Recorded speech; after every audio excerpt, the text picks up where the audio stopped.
Ensuring that our guests have the best experience ever when they stay in our short-term rentals is really the name of the game. If they don't, they're not going to leave a good review, and the performance of our short-term rental is really going to suffer, and so are our pocketbooks. So this week, we're going to talk about what you should be doing, or what your virtual assistant should be doing, or what your property manager should be doing for you while your guests are at your short-term rental. Stay tuned. Let's jump right in. Welcome to Short-Term Rental Riches. We'll discuss investing in real estate, but with a specific focus on short-term rentals. Quick, actionable items to acquire, manage, and scale your portfolio. I'm your host, Tim Hubbard. Welcome back to the Short-Term Rental Riches podcast. Here we are in the third part of our management series. If you missed the first part, talked about why I think virtual management is the future of all property management.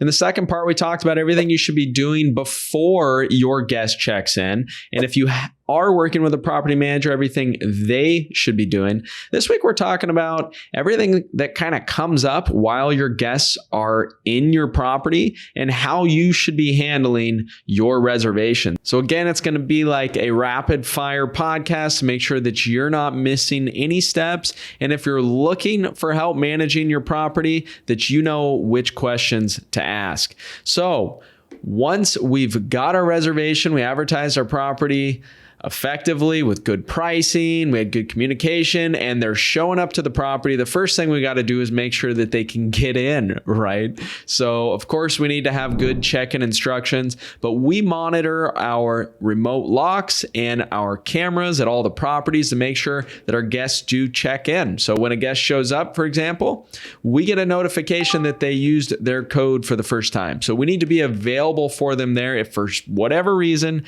they can't get in. And there are a lot of reasons, from user error to maybe there's an issue with the lock. In fact, we did another episode on 8 issues that will happen with your guests while they're visiting your property. The longer you do this, I guarantee you they will happen. That's episode number 98. Go back and check it out. And while we'll touch on just a little bit of that episode here, we're not going to get into the details. We're just going to talk about sort of the high level picture here and the things that you should be doing. Of course, we're going to send a follow-up message to make sure they did get in okay. If your follow-up message is automated, well, you will want to make sure that it doesn't go out before your guest actually checks in, right? So we used to do it that way. We realized that we can go in and edit the time that our message goes out. We don't want to check in on a guest at 3:30 p.m. if they're not going to show up till 8 p.m. That just doesn't look great, right? That's not good hospitality. That doesn't have a good personal touch to it. So I know automations are fantastic. I love them. And so are some of the artificial intelligence things coming out now, like Chat GPT. And I got to confess, I've used this a few times to help me write just basic messages where I was having a draw on a blank and I couldn't think of the right words to say or to write. So check out Chat GPT. I think there's going to be a lot of use with that in the short-term rental future. I do not think that it's going to take the place of true hospitality, however, but it could help you or could help your virtual assistants to help better craft some messages. So we're going to monitor our messages that are going out. We're going to make sure that the guests did not show up with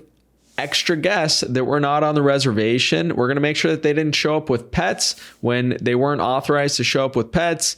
And we can do all that by monitoring our exterior cameras.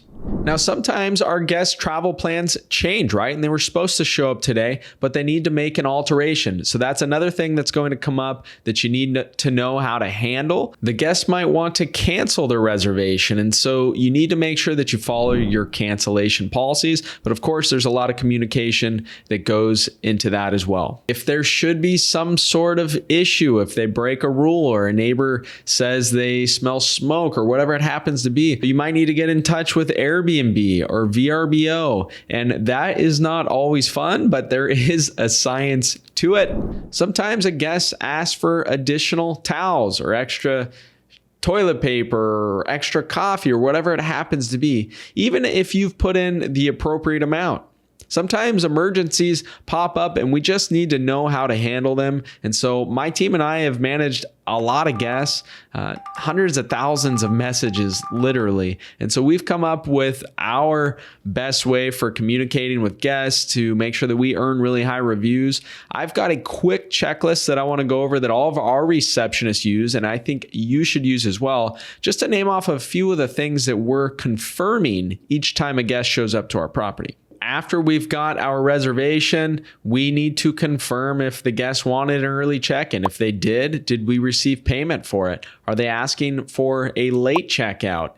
If they are, did we receive payment for it? Is there some sort of alteration that needs to take place? If so, we might need to do an alteration request, which means that we need to change our lock access if it's changing the length of time for the reservation. If this was a booking that we took outside of Airbnb, well, we're going to have to make sure that we charge them appropriately. We use Stripe to handle all of our direct bookings and all the bookings that come outside of Airbnb. Did the guests have any issues when they checked in? Is there something they needed? Are they having problems with the Wi-Fi or Netflix? Or did they show up with a pet when they weren't supposed to? How are we going to respond to that? First of all, we just want to make sure that the communication is really quick, right? We're going to be doing that in less than 5 minutes. We've got any special notes or requests saved for our guests in our property management system. And we coordinate any special requests or anything that we need to do outside of Airbnb using a program called Slack. And so we have some checklist items in here for that as well. If the guest is asking for a late checkout, well, we'll need to make sure that that's a possibility for them. If it's not, we'll kindly let them know. And if it's a really late checkout, it might be something that we charge for, which means we need to accept that payment as well. If there was some sort of issue with the guest, did we need to involve VRBO or Booking.com? If we did, well, we're going to want to make sure that we don't have a great review going out for the guests, and we're going to put notes on that to make sure that they get added to our blacklist and that we report them to Airbnb.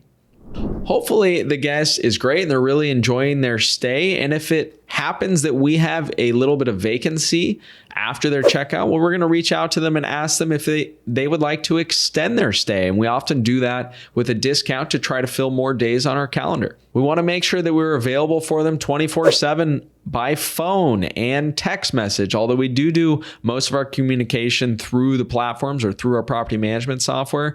Making sure that we're always available on the phone is something that is in our checklist as well. And it's something that our whole team can see if a guest sends a message. It gets sent to our internal communication system.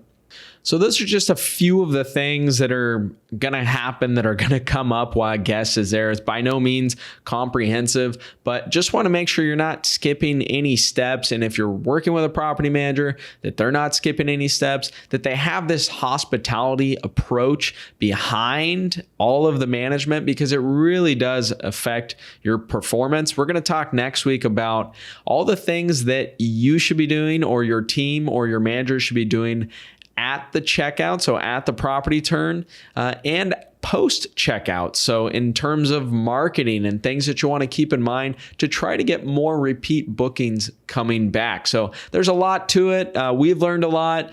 We are managing other properties, and so we'd love to chat with you. If you are interested in that, you can go to midtownstays.com. That's my management company website, midtownstays.com. You'll see there's a property management button there. You can also view some of the properties in my personal portfolio, or you can go to strriches.com and you will see the property management button there. And you'll also see all of our past episodes, over 170. Been doing this for over 3 years. So it's really exciting to be able to offer this now that we have a team that's really grown, same team that manages my properties. So hope you found a little bit of value in here in this episode, and that it helps you make better informed decisions on who you're working with, or it helps you just revisit how you're managing your properties and make sure you're not missing anything. And until next time, I hope you have a fabulous week, and I'll talk to you soon. Want to get on the fast track to financial freedom through short-term rentals? Well, it all starts with the properties you acquire, but you want to make sure that you acquire the right properties. I want to give you my ebook that will show you how to do just that. There is no charge. It's my gift to you for being one of our subscribers. Just go to restmethods.com. That's REST methods.com.